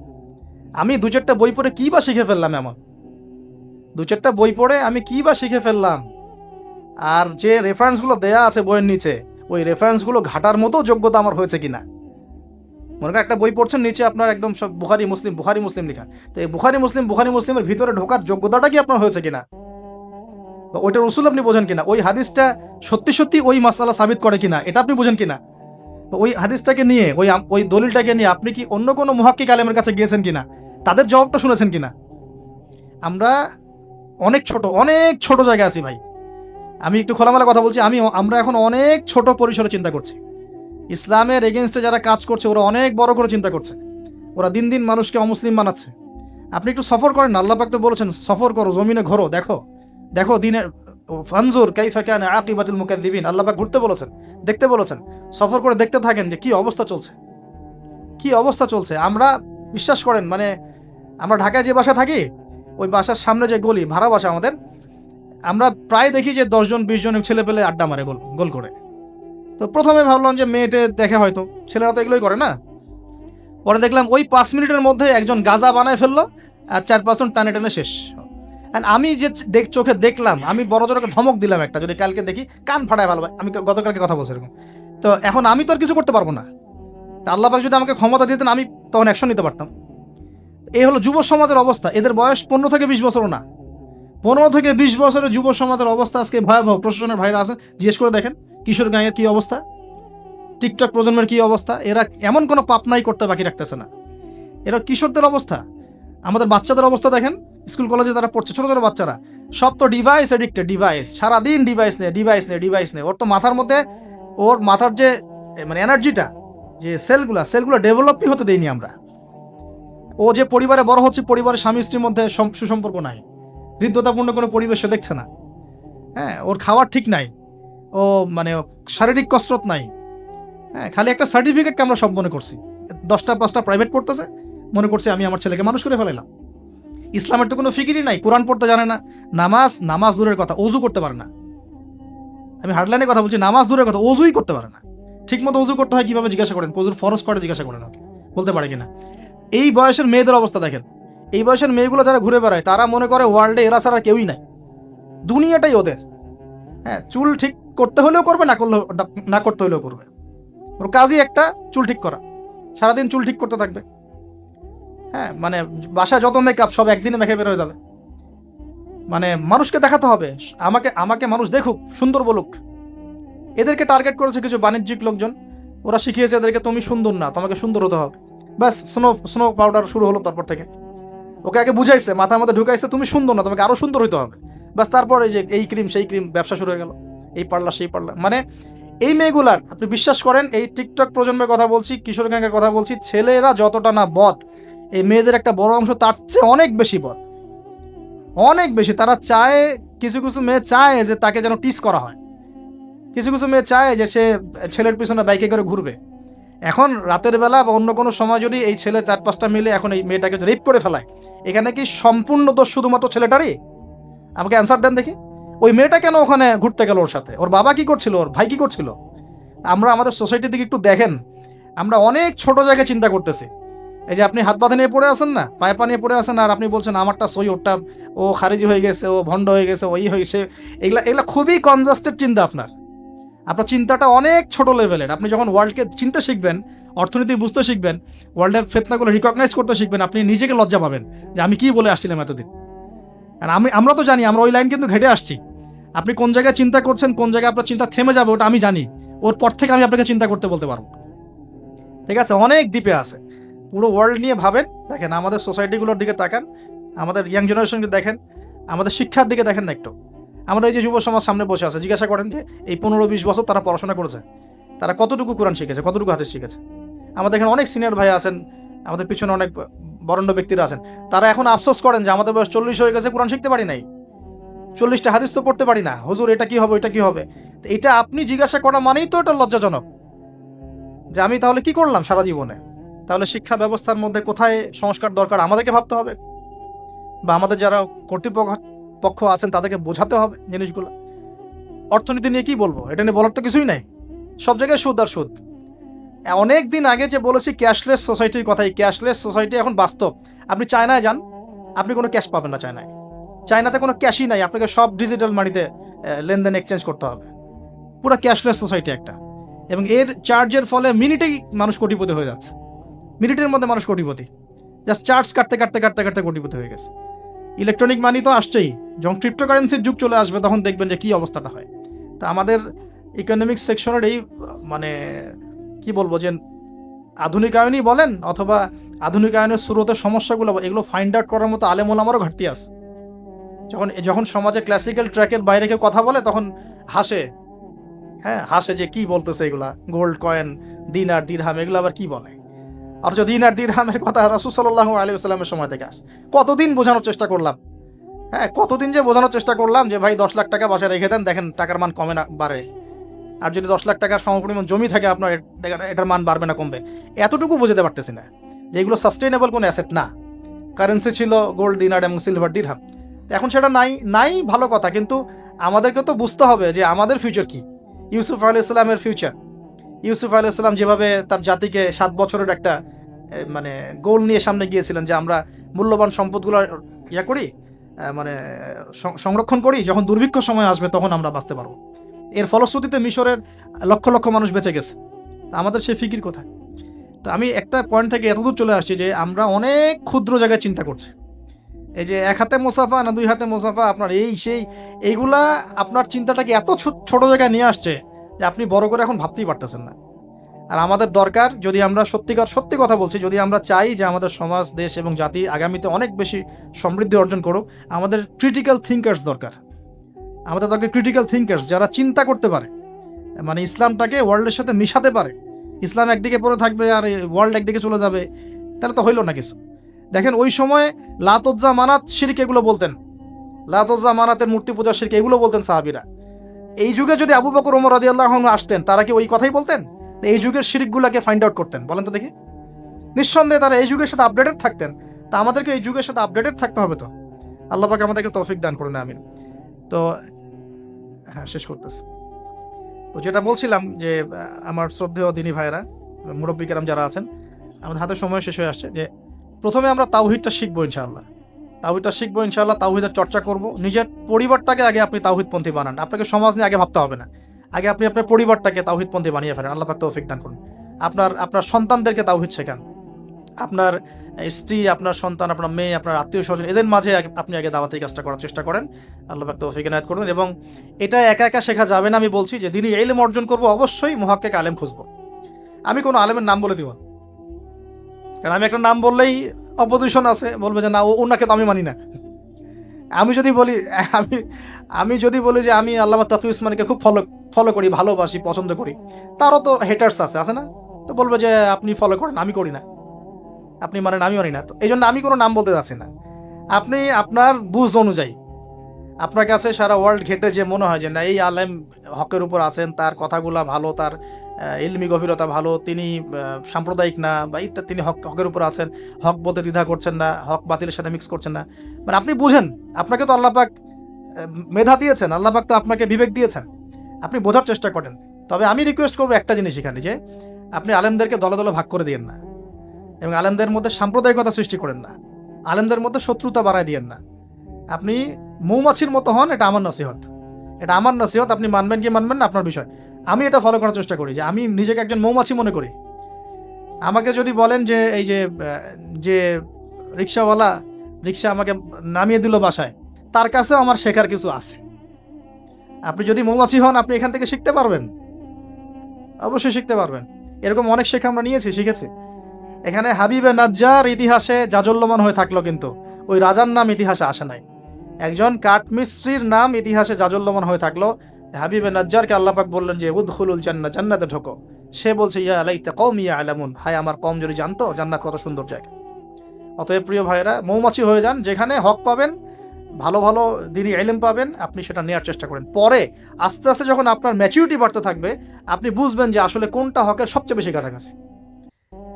আপনি ধরেন মেডিকেল সায়েন্স পড়েছেন, ইঞ্জিনিয়ারিং পড়েছেন, এখন আপনি বোঝেন না যে ক্লাস 8, 9, 10-এ কোন জায়গায় গ্যাপ ছিল? বুঝতে পারি না আমরা? এভাবে আস্তে আস্তে গ্র্যাজুয়ালি আপনি যেতে থাকেন, এক পর্যায়ে আল্লাহ আপনাকে সেই এলেম, প্রজ্ঞা, হিকমা দিবে, আপনি চূড়ান্ত লেভেলে বুঝতে পারবেন যে হ্যাঁ, এইটা ঠিক আছে, এখানে থাকলে কোনো সমস্যা নেই অ্যাটলিস্ট। আর বাংলাদেশে যত হকপন্থী ওলামায়ে কেরাম আছেন, হোক সালাফি ঘরানার বা হানাফি ঘরানার বা ইত্যাদি, হক সবার মধ্যেই আছে। তবে কিছু কিছু ব্যক্তি আছে, উভয় ঘরানারই কথা বলছি, কিছু কিছু ব্যক্তি যারা আমানতের সাথে খেয়ানত করছেন। ওই জিনিসটা বুঝতে হলে আপনাকে ওই লেভেলে যেতে হবে। আপাতত আপনি সব ওলামায়ে কেরামকে শ্রদ্ধা রাখেন, শ্রদ্ধা রেখে আপনি ইলম অর্জনের চেষ্টা করেন, যেটা আপনার কাছে পাচ্ছেন, আপনি আপনার শহরে পাচ্ছেন, আপনার কাছাকাছি পাচ্ছেন। আর একটা রিকোয়েস্ট করবো যে অনলাইনে আহলুল ফেসবুক ওয়াল ইউটিউব হয়ে যাবেন না। এই জামাত নিয়ে বড় সমস্যা। এটা একটা আবার জামাত বের হয়েছে, এই জামাত মানে আবার জামাত ইসলাম না, আবার যারা রেকর্ড করতেছেন এটা আবার দিয়ে দিন না, জামাতি কথা বলে আসছে। আমি বলেছি যে আহলুল ফেসবুক ওয়াল জামা, মানে এরা ফেসবুক আর ইউটিউব দেখে দিন শেখে। তো ফেসবুক ইউটিউব দেখে দিন শেখা যাবে না।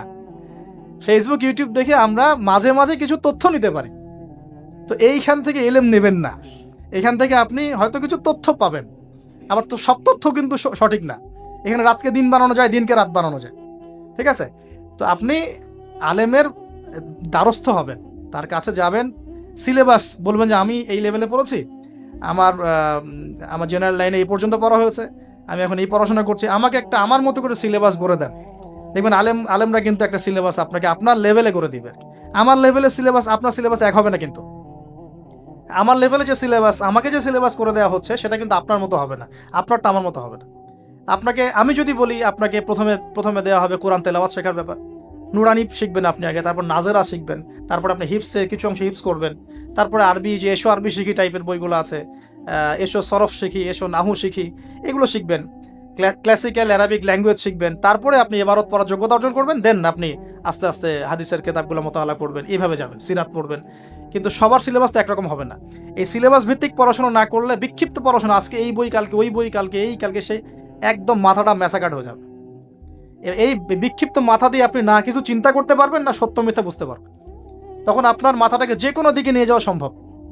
আমার মাথা এত সহজে যে কোনো দিকে নেওয়া সম্ভব হবে না ইনশাআল্লাহ, বিকজ আমি এগুলো সব ঘাটাঘাটি করেছি। এমন একটা কথা বললেই আমি ফট করে গ্রহণ করবো না, কিন্তু আমি কিন্তু বিষয়টাকে অনেক গভীরে গিয়ে যাচাই বাছাই করে তারপর সিদ্ধান্তে আসার চেষ্টা করব। কিন্তু যারা বিক্ষিপ্ত মানসিকতার, যে কোনো দিকে নেবেন বাতাস ওই দিকে দৌড়ানো শুরু করবে আর কি। এবং বাংলাদেশে যে চরমপন্থার যে একটা ব্যাপার আছে না, চরমপন্থী একটা আকিদার ব্যাপার আছে, এইটা এই বিক্ষিপ্ত মানসিকতারই ফলশ্রুতিতে হয়েছে। তারা যদি কনস্ট্রাকটিভ সিলেবাসে পড়াশোনা করতো না, তাদের মানসিকতা এমন হতো না, কিন্তু উগ্র হতো না। তারা বুঝতো, সমাজ বুঝতো, রাষ্ট্র বুঝতো, বিশ্ব বুঝতো, ওইভাবে তারা ইসলামকে নিয়ে যাওয়ার চেষ্টা করতো। আল্লাহ পাক আমাদের সবাইকে এই বুঝগুলো অর্জন করার তৌফিক দান করুন। আমি আসলে অল্প সময়ে অনেক বেশি কথা বলতে চাই, হয়তো একটু এলোমেলো করে ফেলছি। তাওহীদের চর্চা, পরিবার সমাজ, আস্তে আস্তে আত্মীয়দের মধ্যে, এবং দিনী ইলম অর্জন, ওলামায়ে কেরামের সোহবত, এই কথাগুলো বেসিক কথা। এর পাশাপাশি আমরা বলবো যে দেখুন, এই প্রত্যেক যুগে যুগে আন্তাকিয়াবাসীর যে অবস্থা ছিল, প্রত্যেক যুগে যুগেও কিন্তু তাওহীদ আর শিরকের কনফ্লিক্ট এমনই ছিল। আপনি আবু জেহেলের যুগ বলেন, আবু লাহাবের যুগ বলেন, ওতবা সাহেবার যুগ বলেন, ফেরাউন নমরুদের যুগ বলেন, সেম হিস্ট্রি। এখন আমাদের ওয়ার্ল্ড অ্যাফেয়ার্সও সেম, আমাদের ওয়ার্ল্ডেও এইভাবেই চলছে। এখানে শিরক আছে, এখানে কুফর আছে, আমাদের ওয়ার্ল্ডে সুদ আছে, আমাদের ওয়ার্ল্ডে জিনা আছে, আমাদের ওয়ার্ল্ডে পর্নোগ্রাফি আছে। যত পাপ আছে পৃথিবীতে, এই সমস্ত পাপের গ্লোবালাইজেশন হয়েছে এই ওয়ার্ল্ডে। আমরা একটা ভয়ঙ্কর বিশ্বে বাস করি। আমাদের মতো ভয়ঙ্কর বিশ্বে মনে হয় যে ওই আবু জেহেলরাও থাকে না। বিশ্বাস করেন না এটা? আবু জেহেলের যুগে শিরক ছিল, এটা গ্লোবালাইজেশন ছিল না। আবু জেহেলের যুগে রিবা ছিল, কিন্তু ওটার গ্লোবালাইজেশন ছিল না। এত র্যাপিডলি মানে ফেতনা ছড়িয়ে পড়তো না। আমরা সবচেয়ে ফেতনাময় পরিবেশে বসবাস করছি। সামনে আরও ফেতনা আসবে, তারপর আরও, তারপর আরও, তারপর হয়তো বা আল্লাহ পাক কোনো একটা কিছু আনবেন ইনশাআল্লাহ তাআলা, কারণ রাতের পরে দিন আসবে, এটাই স্বাভাবিক। তো এখন এই ফিতনাগুলো পরিবেশে আমাদের কিভাবে আমরা চলবো তাহলে? ফার্স্ট অফ অল আমাদের ইলম অর্জন এক নাম্বার। তারপরে আমি বলবো যে আমাদের ইলম অনুযায়ী বেশি বেশি আমল দরকার, অনেক বেশি আমল দরকার, এবং অনেক বেশি আলেমদের সাথে সোহবত দরকার। এই সোহবতে আমাকে দিন শেখাবে, আমল উৎসাহিত করবে। একা একা না থাকা, কিছু দিনই ভাই মিলে অ্যাটলিস্ট একটা অ্যাসোসিয়েশন বা ফাউন্ডেশন বা কিছু একটা সোশ্যাল কোনো ওয়ার্ক, মানে এরকম কিছু নন পলিটিক্যাল, নন প্রফিটেবল, এগুলোর মধ্যে থাকা, তাহলে আপনি মানে একে অপরের সাথে মোজাকারা করে চলতে পারবেন। বা এগুলো করতে না পারলেও যে কোনো একটা বৃহত্তর জামা, যেমন যেটা ক্লাসিক্যাল ট্রেন্ড আছে, কেউ কওমির মধ্যে আছেন, কেউ তাবলিগে আছেন, কেউ সালাফিজমে আছেন, মানে একটা একটা ঘরানা ফলো করে চলা, তাহলে আপনার কিছু দিনী ভাইয়ের সাথে আপনি মানে মিলেমিশে থাকতে পারবেন, আপনাকে ইসলাম সংশোধন করতে পারবে একজন আরেকজনের। আর এখানে বিভক্তি না বাড়ানো, ঐক্যবদ্ধ থাকতে গিয়ে আবার বিভক্ত বানায় দল ক্রিয়েট না করে ফেলা। মনে করেন আমরা একটা ফাউন্ডেশন করলাম, এই ফাউন্ডেশনটাকে একটা দল মনে করা, না মনে করা যে আমি আমারটাই সত্য মিথ্যা চূড়ান্ত মানদণ্ড, এরকম মনে না করা, বরং আপনাকে সবার সাথে মিউচুয়াল করে চলার চেষ্টা করতে হবে। মানে হকপন্থীদের কথা বলছি, হকপন্থীদের সাথে মিউচুয়াল করে চলার চেষ্টা করতে হবে। তো না হলে ওইটা আবার আরেকটা ফেরকা হয়ে যাবে আর কি। আপনি হক প্রতিষ্ঠা করতে গিয়ে নতুন একটা ফেরকার জন্ম দিয়ে ফেলেন না, যেটা হয়েছে বাংলাদেশে। বাংলাদেশে হক প্রতিষ্ঠা করতে গিয়ে মানুষ বহু ফেরকার জন্ম দিয়ে ফেলছে আর কি। এমন যে বললাম না, হক ক, হক খ, হক গ, হক ঘ, কেউ কারোর সাথে কারো মিল নেই। কয়ের আমির একজন, ক্ষয়ের আমির একজন, গয়ের একজন, ঘয়ের একজন, এইরকম হজবরল একটা হসপস অবস্থা হলে তো সমস্যা। তো একসাথে থাকবো। শোনেন, এই কথাটা খুব ভালো করে শোনেন, আব্দুল মালিক সাহেবের বই থেকে কথাটা বলছি। আমি অনেক অনেক শ্রদ্ধা করি। মতানৈক্য থাকবে, তার উপর ঐক্য হবে। মতানৈক্য আছে, ওই ভাই আমার ধরেন যে বাবরি চুল পছন্দ করে, আমি করি না। ওই ভাই মনে করেন যে কি বলবো, রফিল এদান করে, আমি করি না। ওই ভাই মনে করেন যে কি বলবো যে হ্যাঁ জোরে আমিন বলে, আমি আসতে বলি। মতানৈক্য তার সাথে আমার আছে, কিন্তু তারপরেও আমাকে একসাথে থাকতে হবে। এরকম অবস্থায় না আসতে পারলে আপনি বাংলাদেশ কেন, সারা ওয়ার্ল্ড অ্যাফেয়ার্স চিন্তা করে মুসলিমদের ঐক্যবদ্ধ কোনো প্ল্যাটফর্ম বা কোনো রকম রেভলিউশন, এটা আসলে সম্ভব হবে না।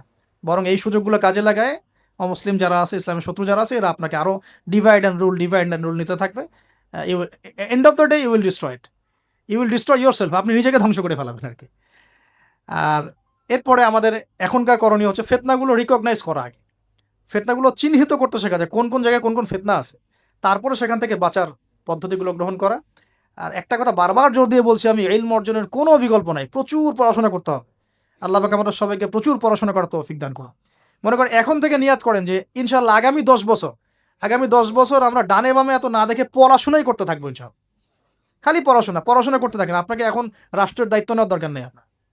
আপনি পড়াশোনা করেন, দিনই ইলম অর্জন করেন, প্রচুর পড়াশোনা করেন, করে আপনি ডিনামাইট হন ভিতর থেকে, ঠিক আছে? ইনশাআল্লাহ আপনার আমার যদি যোগ্যতা থাকে, আল্লাহ যদি আমাদের মধ্যে কবুল মানে ইসলাহ দেখেন, সংশোধন দেখেন, মানে খালেস নিয়াত দেখেন, হ্যাঁ খুলুসিয়াত দেখেন, আল্লাহ পাক চাইলে আপনাকে অন্ধকার থেকে তুলে রাষ্ট্রের নেতা বানাইতে পারেন না? ওই যে জেলখানার কূপ থেকে তুলে ইউসুফ আলাইহিস সালামকে রাষ্ট্রের দায়িত্ব দেওয়া হয় নাই? এই দায়িত্ব কে দিয়েছে? আল্লাহ পাক দিয়েছে। তো এটার যোগ্যতা, পড়াশোনা করুন, প্রচুর ইলম অর্জন করার চেষ্টা করি। আল্লাহ পাক তৌফিক এনায়েত করুন, আমিন। এর সাথে আমলটা বাড়াই, ওলামায়ে কেরামের সোহবত এবং তাসকিয়া আমার আত্মশুদ্ধি। ডেইলি আমরা যে কাজগুলো করি এর মধ্যে দোয়া থাকবে, জিকির থাকবে, হ্যাঁ তাসবিহ তাহলিল থাকবে, কোরআন তেলাওয়াত থাকবে। কোরআন তেলাওয়াত মিস দিয়েন না, প্রত্যেকদিন কমপক্ষে 1 ঘন্টা কোরআন তেলাওয়াত করেন, বা 1 ঘন্টা না পারে 1 পারা কোরআন তেলাওয়াত করেন। 1 পারা টার্গেট নেন যে আমি পার ডে 1 পারা করে কোরআন তেলাওয়াত করব। এবং আমার ওস্তাদ আমাকে নসিহত করেন, ওনার নাম হাবিবুর রহমান, উনি বলছেন যে তিনটা কাজ কোনোদিন ছাড়বা না, কোনোদিনও ছাড়বা না। এক হচ্ছে প্রতিদিন কোরআন নর্মাল তো তেলাওয়াত করোই, একটা পৃষ্ঠা হলেও অর্থসহ পড়বে, একটা পৃষ্ঠা হলেও অর্থসহ। ওই যে 5টা আয়াতের উপর আমরা কিন্তু আজকে আলোচনা করলাম, 4-5টা আয়াতের উপরে অর্থসহ পড়বে। 2 নাম্বার হচ্ছে রাসূল সাল্লাল্লাহু আলাইহি ওয়াসাল্লামের হাদিস 4-5টা করে প্রতিদিন পড়ার চেষ্টা করো, একটা বিশুদ্ধ বই থেকে। আর রাসূলের সিরাত, জীবনী 2-3টা পৃষ্ঠা হলেও পড়ার চেষ্টা করো প্রতিদিন। এই কাজগুলো করলে হয় কি, ঈমান তাজা হয়। আপনি অজুর ফজিলত জানেন, অনেকদিন আগে পড়েছেন, এখন অজু করতে গেলে সেই ফিলটা আপনি পাবেন না। এটা আপনি এখনই অজুর ফজিলতটা আরেকবার পড়ে যান, দেখেন আপনি অজু করতে গেলে একটা ফিল পাবেন যে এটা আমার গুনাহ মাফ হচ্ছে এখান থেকে। এটা হচ্ছে ইলম অর্জনের ফলে আমাদের কিন্তু ঈমানটা রিচার্জ হয়। তো আমলটা বাড়াই, ডেইলি এই আমলগুলো চালু করি, জিকির আজগার, তাসবিহ তাহলিল। পারিবারিক তালিম করতে পারলে খুব বেশি ভালো হয়। হ্যাঁ, পরিবারে দাওয়াত দিব, পরিবারে আমরা এগ্রেসিভ হব না, পরিবারে অলওয়েজ দাওয়াত দিবেন। পরিবারবর্গ ইসলাম মানে দাওয়াতের পথে আসলো কি না, হ্যাঁ আপনার সংশোধনের পথে আসলো কি না, এটা নিয়ে এত বেশি ওভার ব্লাস্টেড হওয়ার দরকার নাই। আমার দায়িত্ব দাওয়াত দেয়া, বোঝানোর, ভাই বুঝিয়েছি, দোয়া করি আল্লাহর কাছে, আল্লাহ যেন সবাইকে হেদায়েত দেন, ব্যাস দ্যাটস অল, আপনার কাজ হয়ে গেছে। এরপরে আমরা আমাদের সামর্থ্য অনুযায়ী দাওয়াতি কাজ অব্যাহত রাখবো। হয়তো ওলামায়ে কেরামের সোহবতে বা যে যেভাবে করছেন আলহামদুলিল্লাহ, প্রতিষ্ঠিত কোনো জামায়াতের মধ্য দিয়ে অথবা ক্লাসিক্যাল ইসলামিক ট্রেন্ডে যে যেভাবে কাজ করছেন আলহামদুলিল্লাহ, এই কাজগুলোকে সমন্বয় করাটাই চ্যালেঞ্জ। বাংলাদেশে প্রচুর কাজ হয় ইসলামের, আল্লাহ পাক কাকে যে কবুল করবেন আমি খুব মনে মনে দোয়া করি আল্লাহ পাক যেন একজন যোগ্য মানুষকে কবুল করেন, যিনি এই দিন ইসলামের যে কাজগুলো দেশে চলছে এগুলোকে যেন ইউনাইটেড করতে পারে আর কি। এইটা চ্যালেঞ্জ আর কি। কাজ যে হচ্ছে না তা না, কাজ প্রচুর হয়, দিনই কাজ প্রচুর। আমাদের মসজিদের অভাব নাই, মাদ্রাসার অভাব নাই, মক্তবের অভাব নাই, কিন্তু বিশ্বাস করেন যে ওই যে ইসলামের ইকামাত, ওই ইকামাতের ছিটাফোটাও নাই আমাদের মধ্যে। অতএব এটাকে আমাদের মধ্যে আল্লাহ পাক যেন যোগ্য ওমরের মতো কোনো মানুষ দিয়ে কবুল করেন, আমিন। আল্লাহ পাক আমাদেরকে এই যুগের আবু বকর, ওমর, ওসমান, আলী হওয়ার তৌফিক দান করেন, আমিন। তো শেষ কথা হলো যে এই জিনিসগুলো আমরা পরিবারে এস্টাবলিশ করার চেষ্টা করি, হালাল খাই, এই কথাটা বলতে ভুলে গিয়েছিলাম। রিজিকের মধ্যে আমরা একটু হালালত্বের চেষ্টা করি, হারাম থেকে বাঁচার চেষ্টা করি। মেয়েদের থেকে সতর্ক থাকেন। আপনার রিজিকের সামর্থ্য হয়ে গেছে, আপনি বিয়ে করে ফেলেন, কিন্তু কোনো রকমের হারাম কোনো সম্পর্কের দিকে যাবেন না। খুবই খারাপ জিনিসটা। যার মধ্যে জিনা ঢুকে যাবে সে কখনো আল্লাহর মারেফত অর্জন করতে পারবে না। যার মধ্যে জিনা ঢুকে গেছে এর মনটা পবিত্র হতে পারবে না। তো মনের মধ্যে শয়তানি কিলবিল করবে, মনটা পবিত্র হতে পারবে না। পর্ন দেখার অভ্যাস থাকলে বাদ দেই। মেয়েদের দিকে তাকালে চোখ নিচু করার অভ্যাস করার চেষ্টা করি। আমি তো আপনাদের শহর ঘুরে ঘুরে আসলাম একটু আগে, তো এখানে তো চোখের হেফাজত করাটা ঢাকার মতোই কঠিন। তো এখানে আপনাদেরকে আরও বেশি ইমানের পরিচয় দিতে হবে। আমাদের সবাইকে আল্লাহ পাক তৌফিক দান করুন, আমিন। চক্ষু নিচু করা, পারলে বিয়ে শাদী করে ফেলা এবং পর্ন থেকে দূরে থাকা। অহেতুক আমরা ইউটিউব, ফেসবুকে অনেক মুভিজ দেখি, এটা দেখি, ক্লিপ দেখি, এগুলো বন্ধ করতে হবে। যদি আমরা সত্যিকার অর্থেই চাই যে ইসলাম নিয়ে কিছু করতে, এ যুগের আবু বকর, ওমররা যেভাবে চিন্তা করতেন ওইভাবে চিন্তা করতে হবে। আল্লাহ পাক আমাদের সবাইকে কবুল করুন, আমিন। আর আমাদের সন্তানদের ব্যাপারে আমরা ফিকির করব, তাদেরকে আমরা কোথায় পড়াবো, কিভাবে মানুষ করব, এই বিষয়গুলো ফিকির করব। একটা ফিকির আমি ঢুকাই দিচ্ছি আজকে, এই ফিকিরটা নিয়ে এত হার্ডলি কখনো বলি নাই, এখন বলছি। সেটা হলো ফিজিক্যালি ফিট থাকার চেষ্টা করবে। ফিজিক্যালি ফিট থাকাটা অনেক বেশি ইম্পর্টেন্ট, যেটা আমি নিজে এখন সাফার করতেছি। এই যে মাহফিল টাহফিল এগুলো, ঘুম হয় না, খাওয়া ঠিক নাই, জার্নি এই করতে করতে মানে দেখা যাচ্ছে যে আমরাও ফিজিক্যালি অনেক সময় এই বয়সেও দুর্বল হয়ে যাচ্ছি, মানে ইফোর্ট দিতে পারছি না, ইত্যাদি ইত্যাদি। অথচ রোজা রেখে আমি নিজে, আমার মনে আছে রোজা রেখে আমি 2 বেলা 2টা ম্যাচ খেলেছিলাম। কি টার্গেট ছিল, তামিম ইকবাল হব। কি একটা অবস্থা। হ্যাঁ, এবং আলহামদুলিল্লাহ অল্প সময় অনেক দূর গিয়েছি, আল্লাহ পাক ওই হিস্ট্রিটা মিটিয়ে দিয়েছেন, আমি শুকরিয়া আদায় করি আল্লাহর কাছে। কিন্তু এখন কিন্তু আপনি সেটা, আমি পারছি না। আমি এখন আমাদের বাসায় যে রানিং মেশিনগুলো আছে, এগুলোতে দেখা যায় 20-30 মিনিট দৌড়ালে আমি হাঁপায় যাচ্ছি। আমার এখনও মনে আছে যে আমি একটা রংপুর যে ক্রিকেট গার্ডেন একটা ইয়াস, আশরাফুল ওই সময় খেলতো, ওইখানে আমরা 10 রাউন্ড দিয়েছি, 10 রাউন্ড। তো এই ফিজিক্যাল ফিটনেসের ব্যাপারটা খুব গুরুত্ব দিচ্ছে এই কারণে, কারণ আমরা যদি ইসলাম পালন করতে চাই, আল্লাহর ইবাদত করতে চাই, দিনের জন্য কিছু করতে চাই, ফিজিক্যালি ফিট থাকতে হবে। এই জন্য খাওয়ার ব্যাপারে সতর্ক হন। খাওয়া, আমরা তো মাশাআল্লাহ এই যে একটু আগে খাবার তো মানে আসছি, আমরা আলোচনা শুনতে খাওয়া শুরু করলাম। মানে বিশ্বাস করেন, আমরা গরু খাওয়া মুসলিম হয়ে গেছি। আমরা এখন খালি গরু, শুক্রবার মানে কি গরু খাও। আসল কথা হচ্ছে এই গরু গোশত খাওয়া তো ফরজ না। তাওহিদ, তাওহিদের উপর থাকা ফরজ, সুন্নত প্রতিষ্ঠা করা ফরজ। যেগুলো যেগুলো আরাম লাগে সেগুলো আমরা খুব করতে চাই, আর যেগুলো করতে কষ্ট এগুলো আমরা করতে চাই না। তো খাওয়া দাওয়া করেন, সমস্যা নেই, কিন্তু ফিজিক্যালি ফিট থাকার চেষ্টা করেন। ডেইলি কিছু এক্সারসাইজ করেন। হ্যাঁ, পারলে যারা জিম করতে পারেন তারা জিম করবেন। বাচ্চাদের খাবার কী দিচ্ছি সেটার ব্যাপারে সতর্ক থাকেন। বাসায় কী খাবার ঢুকছে এটা সতর্ক থাকা উচিত। কী খাচ্ছে কী খাচ্ছি না, এই ব্যাপারে ডক্টরদের পরামর্শ নেন যে আমরা কোন বয়সে কীভাবে চলবো। এটা খুব ইফেক্টিভ হবে। পরবর্তীতে আপনারা ভালো কিছু করতে পারবেন ইনশাআল্লাহ তাআলা। আল্লাহ পাক তৌফিক দান করুন। আর সবশেষ কথা হচ্ছে যে আমাদের সবার মধ্যে আল্লাহ পাক কিছু প্রতিভা দিয়েছেন। কেউ হয়তো মাশাআল্লাহ লিখতে পারেন, কেউ হয়তো মাশাআল্লাহ বলতে পারেন, কেউ ভালো অ্যাসোসিয়েট করতে পারেন। যার যে প্রতিভা আছে, এই প্রতিভাগুলোকে ফাইন্ড আউট করে আল্লাহর দ্বীনের জন্য কাজে লাগায়।